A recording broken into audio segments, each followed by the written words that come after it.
ஆசிரியர் மலர் வாசக நண்பர்கள் அனைவருக்கும் வணக்கம். இன்று நம்ம பார்க்க போகிறது மத்திய அரசின் கலாச்சார மையத்தில் வேலைவாய்ப்பு. இந்த வேலைவாய்ப்பை பற்றி முழுசாக நம்ம தெரிஞ்சுக்கிறதுக்கு முன்னாடி நம்ம சேனலுக்கு புதியவர்களாக இருந்தால் ஆசிரியர் மலர் சேனலை சப்ஸ்கிரைப் பண்ணிக்கோங்க. அதனால் நாங்கள் போடுற வீடியோக்கள் உங்களுக்கு நோட்டிஃபிகேஷனாக கிடைக்கும். அடுத்தது இப்போ பார்ப்போம், வீடியோக்குள்ளே போகலாம் வாங்க.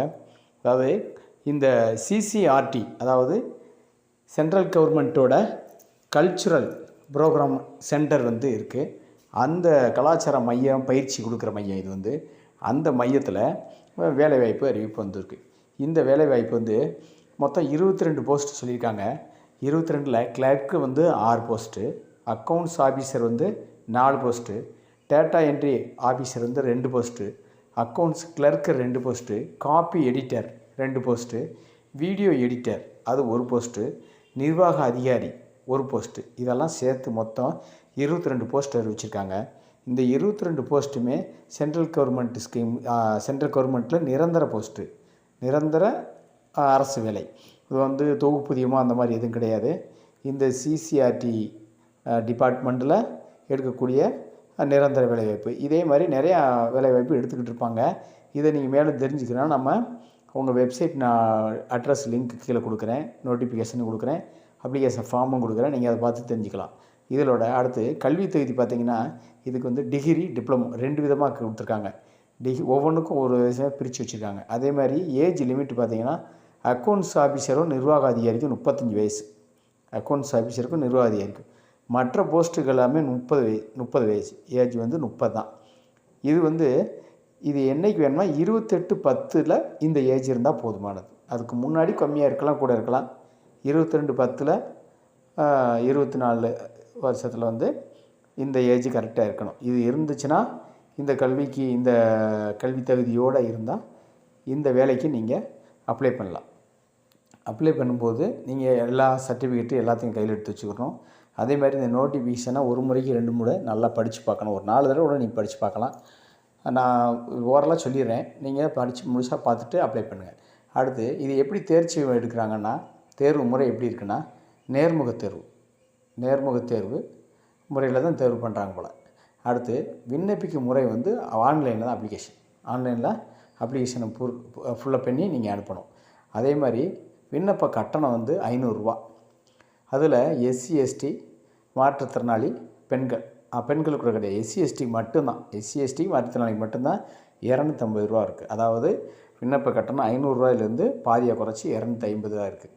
இது தேர்வு முறை நேர்காணல் முறையில் எடுக்கிறாங்க. விண்ணப்பிக்கும் முறை ஆன்லைனு.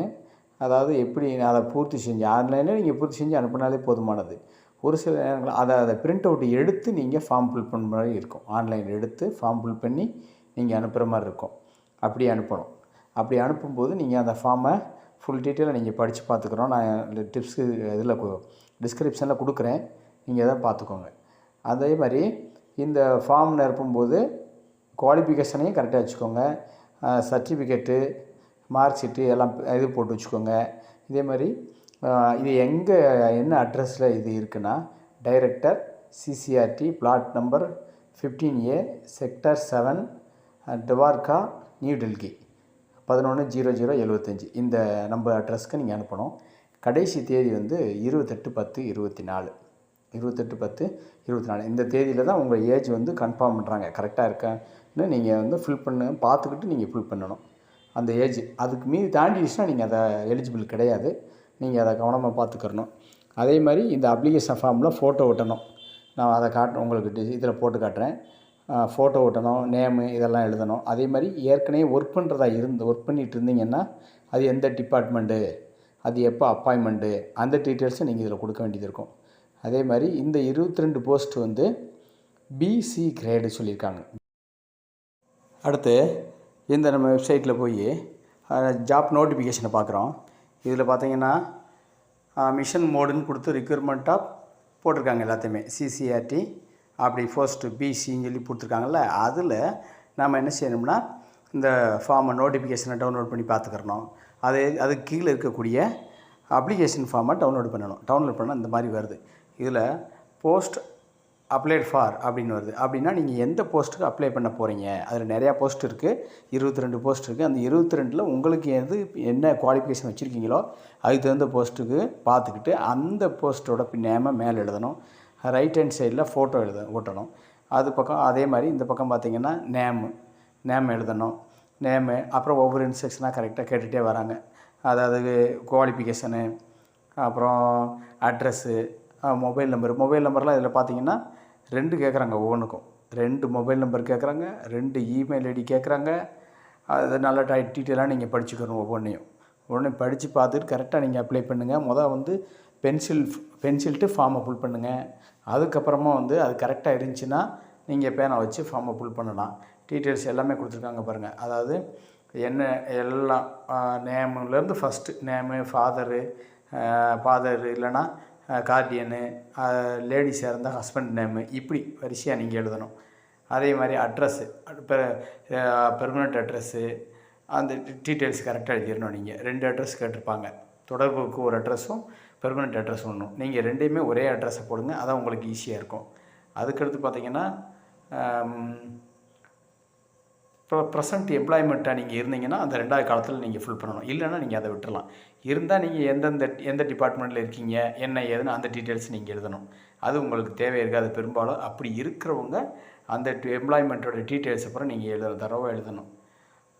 அட்ரஸ்ஸு, அதாவது நீங்கள் என்ன போஸ்ட்டில் இருக்கீங்க, எந்த டிபார்ட்மெண்ட்டு, எந்த வருஷம் நீங்கள் அப்பாயின்மெண்ட்டு அப்படின்னு போகணும். அதில் க்ளீனாக கேட்டிருக்கு. அதை நீங்கள் எழுதிடணும்.